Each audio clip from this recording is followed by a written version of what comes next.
Bonjour, alors aujourd'hui je vais vous présenter une application que j'aime beaucoup utiliser pour lire des livres électroniques tels que ceux que je propose sur mon site. Alors ça s'appelle Aldico Reader et le voici.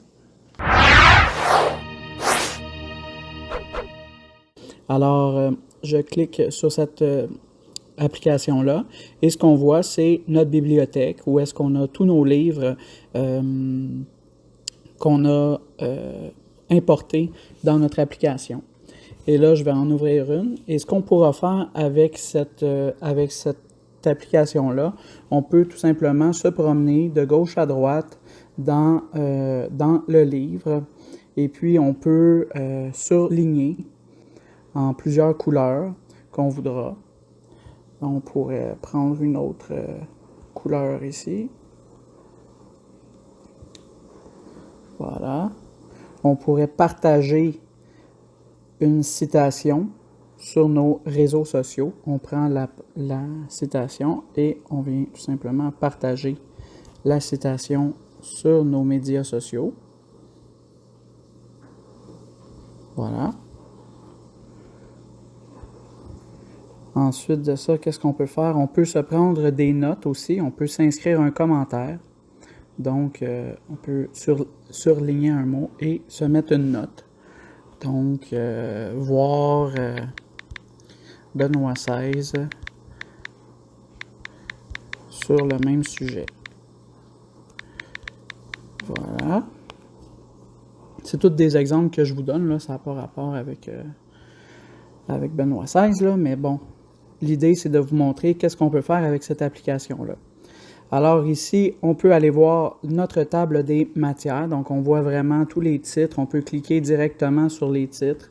On peut aussi directement aller voir les notes et les surlignages. Donc, toutes les notes que j'aurai prises, je pourrai les voir. Je pourrais me faire aussi des marque-pages. Là, j'en ai pas fait, mais je pourrais me faire des signets aussi pour me rappeler des passages intéressants ou importants de ma lecture. On peut aussi jouer avec les grosseurs de texte. Donc, si le texte est trop petit, dépendant si on lit sur notre tablette ou sur notre téléphone, on peut grossir les caractères pour rendre le texte mieux lisible et on pourra aussi se promener dans les textes. Voyez-vous, là, je suis à la page 17 sur 31. Je tourne la page et je suis encore à la page 17 parce que là, je suis en mode trop gros. Donc, je perds pas mes paginations. Je trouve que c'est vraiment une fonction qui est intéressante dans cette application-là.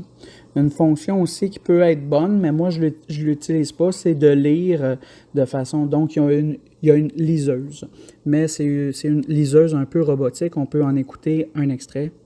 Dieux qui ont embrassé la foi de Jésus-Christ dans la Judée. Ayant souffert les mêmes persécutions de la part de vos concitoyens que ces églises ont souffertes de la part des Juifs, qui ont mis à mort le Seigneur Jésus et leurs prophètes, qui, pour combler la mesure de leurs péchés, nous empêchent d'annoncer aux gentils la parole de salut. Or, la colère du Très-Haut est tombée sur eux pour les accabler jusqu'à la fin. Et voilà. Donc, on voit bien... quel genre de lecture ça nous donne. Je la trouve un peu robotique, mais bon, il y en a que ça pourra intéresser. Alors, j'espère que ça vous a plu, ce petit tour de cette application. N'hésitez pas à me faire part de vos commentaires. Si vous utilisez cette application-là, si vous l'aimez, si vous en connaissez des meilleurs, je serais très intéressé à entendre vos suggestions. Alors, au plaisir d'échanger avec vous. Bonne fin de journée.